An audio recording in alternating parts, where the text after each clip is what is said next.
BJP అధ్యక్షురాలు పురంధేశ్వరిపై మాజీ మంత్రి కొడాలి నాని కృష్ణా జిల్లాలో ఫైర్ అయ్యారు. పురంధేశ్వరి లాంటి కూతురు ప్రపంచంలో ఎవరికీ ఉండకూడదంటూ సంచలన వ్యాఖ్యలు చేశారు. తండ్రి మరణానికి కారణమైన పురంధేశ్వరి ఇప్పుడు టీడీపీకి బీ టీమ్గా వ్యవహరిస్తున్నారన్నారు. చంద్రబాబు పాలనలో జరిగిన ప్రతి అవినీతిలో పురంధేశ్వరికి వాటాలు అందాయని ఆరోపించారు. అప్పుడు నోరు మూసుకున్న పురంధేశ్వరి జగన్మోహన్ రెడ్డి ఇసుక దోపిడీ అంటూ మాట్లాడటమేమిటని ప్రశ్నించారు. వైసీపీ గురించి నోటికొచ్చినట్లు మాట్లాడితే ఖబర్దారంటూ హెచ్చరించారు. కొడాలి నాని బెయిల్ కోసమే చంద్రబాబు గుండెకు బొక్కపడిందంటూ నాటకాలు ఆడుతున్నారని ఆరోపించారు. వైసీపీ హయాంలో ఇసుకపై 4,000 కోట్ల ఆదాయం ప్రభుత్వానికి వచ్చింది. టీడీపీ హయాంలో ఒక్క రూపాయి అయినా వచ్చిందా అని విమర్శించారు. నిన్నటి వరకు అసెంబ్లీలో బాహుబలి డైలాగులు చెప్పిన చంద్రబాబు నేడు గుండెకు బొక్కపడింది, శరీరంలో గాయాలయ్యాయంటూ బెయిల్ కోసం డ్రామాలాడుతున్నాడు. చంద్రబాబు జీవితమంతా అవినీతి బొక్కలు మచ్చలతో నిండిపోయిందన్నారు. వైసీపీ ప్రభుత్వ హయాంలో అవినీతికి తావులేదు, పేద వర్గాల అభ్యున్నతే తమ లక్ష్యమని కొడాలి నాని చెప్పారు.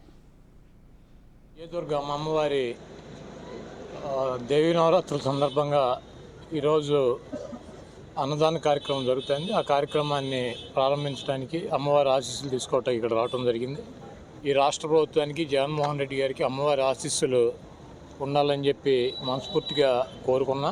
తెలుగుదేశానికి బీ టీమ్గా దగ్గుబాటి పురంధరేశ్వరి ఎన్టీ రామారావుకి ద్రోహం చేసిన ద్రోహుల్లో ఆవిడ పాత్ర కూడా చాలా ఎక్కువ. ఆవిడ చంద్రబాబుతో కలిసి ఎన్టీ రామారావుకి ద్రోహం చేసి చంద్రబాబు నాయుడు ముఖ్యమంత్రి అవడానికి ఆ రోజు ముఖ్య పాత్ర పోషించింది.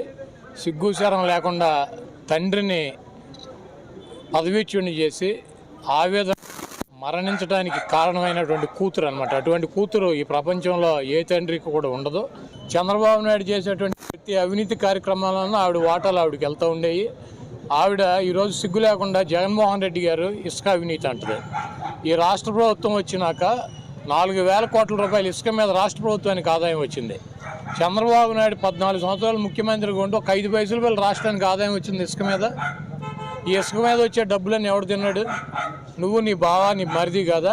ఎటువంటి అవినీతి కార్యక్రమాలు లేకుండా రాష్ట్రంలో ఉన్నటువంటి ఎస్సీ, ఎస్టీ, బీసీ, మైనార్టీ, అగ్రకులాల్లో ఉన్నటువంటి పేదల కోసం పనిచేసేటువంటి పార్టీ. ఇక చంద్రబాబు గురించి అయితే కొత్తగా చెప్పవసరలా. ఎందుకంటే నేను 20 సంవత్సరాలు కుర్రాడిని.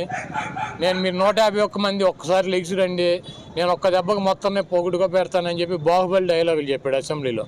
ఇప్పుడు ఏమంటాడు? బెయిల్ కోసం నాకు గుండెకి బొక్కబడింది, నాకు అది ఊడిపోయింది, ఇది ఊడిపోయింది, నాకు ఆ కాయిపోయింది, ఈ కాయిపోయింది అని చెప్పి ఈ కోర్టులో దొంగ